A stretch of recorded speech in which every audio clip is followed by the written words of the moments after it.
Ever feel like you're stuck in pickleball purgatory? You know, that frustrating place where you're good enough to play, but not good enough to win? Well, meet John. He was just like you, always the first one out in recreational matches, watching from the sidelines as others took home the glory. But John refused to stay mediocre. He embarked on an epic journey to pickleball mastery, and guess what? The secrets he uncovered are about to change your game forever. Stick around, because in the next few minutes, you'll learn the exact strategies that took John from zero to hero on the pickleball court. Picture this. John steps up to the line, his serve barely clears the net. His opponents can't help but chuckle. It's a scene John's all too familiar with. Every time he serves, it's like he's handing his opponents a free point. Talk about frustrating, right? John's tired of losing.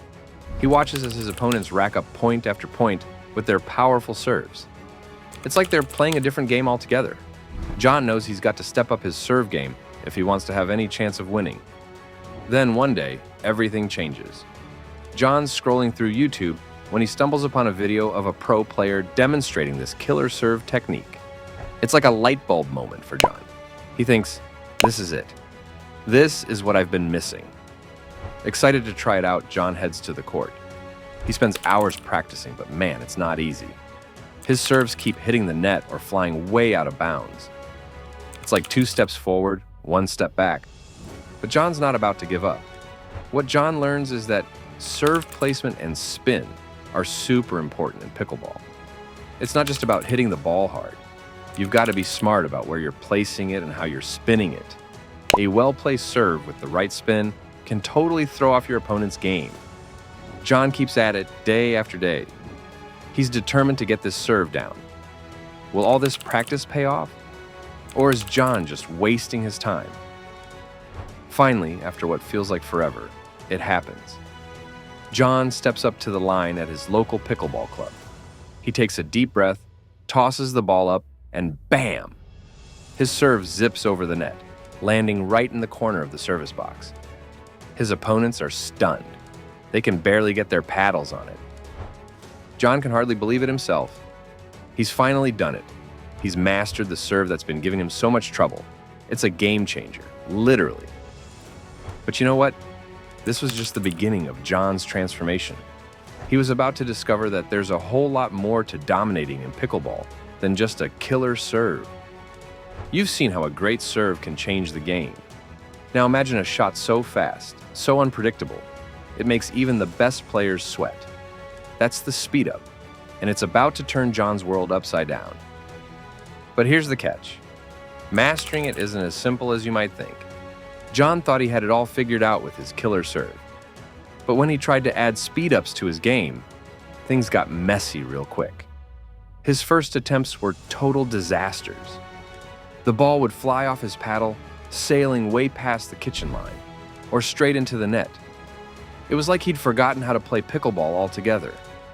That's when John learned about the windshield wiper technique for speed-ups.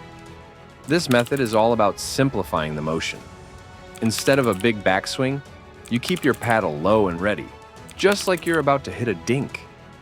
Then, you swing outward and upward in a smooth windshield wiper motion. The key is finishing with your paddle out in front, ready for whatever comes next. John was excited to try this new technique, but he quickly ran into another problem. His opponents started to catch on. They'd see him setting up for a speed up and boom, they'd be right there to counter it. It was like they could read his mind. What John didn't realize at first was that speed-ups aren't just about hitting the ball hard. They're about disrupting your opponent's rhythm. It's like Newton's third law in action. Every speed-up creates an equal and opposite reaction. John kept practicing, determined to get it right. He learned that positioning was crucial. Speeding up cross-court might seem smart, but it actually gives your opponents more time to react. Instead, John started aiming his speed-ups directly at the player in front of him. It was trickier, but way more effective. The real game changer came when John realized that speed-ups are often set-up shots, not direct winners. He'd hit a speed-up, then immediately get ready for the next shot. It was like a 1-2 punch. The speed-up to throw them off balance, then a well-placed follow-up to seal the deal. Finally, it all came together. In his next match, John combined his new killer serve with perfectly timed speed-ups. His opponents didn't know what hit them. One minute they were returning his serve, the next they were scrambling to handle his lightning-fast speed-ups. John won his first match, and man, did it feel good. But John's journey to pickleball dominance was far from over. He was about to face a challenge that would push his skills to the limit. Have you ever felt like your opponent knows exactly what you're going to do before you do it? John was about to discover the secret weapon that separates good players from great ones. And it's not about how hard you can hit the ball. John's winning streak came to a screeching halt when he faced a player who seemed to read his mind. Every speed-up, every serve, every sneaky shot. This opponent was there, ready and waiting. It was like playing against a psychic. John knew he had to figure out what was going on if he ever wanted to win again. That's when John realized he needed to learn how to read his opponent's body language and positioning. It sounds simple, right? But when you're in the middle of a fast-paced game, trying to keep track of the ball, your partner, and two opponents, it's not so easy. John started paying attention to his opponent's stance and paddle position. He noticed that where they pointed their paddle tip often gave away where they were going to hit the ball. It was like they were giving him a roadmap of their next move. But knowing this and using it in real time were two different things. During his next few matches, John struggled to apply this new skill. He'd catch himself so focused on watching his opponents that he'd forget to actually hit the ball. It was frustrating, like learning to serve all over again. But John kept at it, knowing this could be the key to taking his game to the next level. Experts say that players who can read their opponent's movements and intentions are more likely to succeed in high-pressure situations. It's not just about physical skills. It's about outsmarting your opponent. John learned to focus on the height of the ball when deciding whether to attack or reset. If the ball was high, he'd go for the kill. If it was low, he'd reset and keep control of the point. As John practiced, he started to notice patterns. He could anticipate when his opponents were going to attack or when they were setting up for a defensive shot. It was like he was finally seeing the game in slow motion. In his next big match, everything clicked. John successfully predicted and countered his opponent's shots, turning the tables in a crucial game. He wasn't just reacting anymore. He was dictating the play. It felt amazing, like he'd unlocked a whole new level of pickleball. With his new serve, speed-up skills, and ability to read his opponents, John was ready to face his ultimate challenge. But little did he know, the toughest test of all was just around the corner.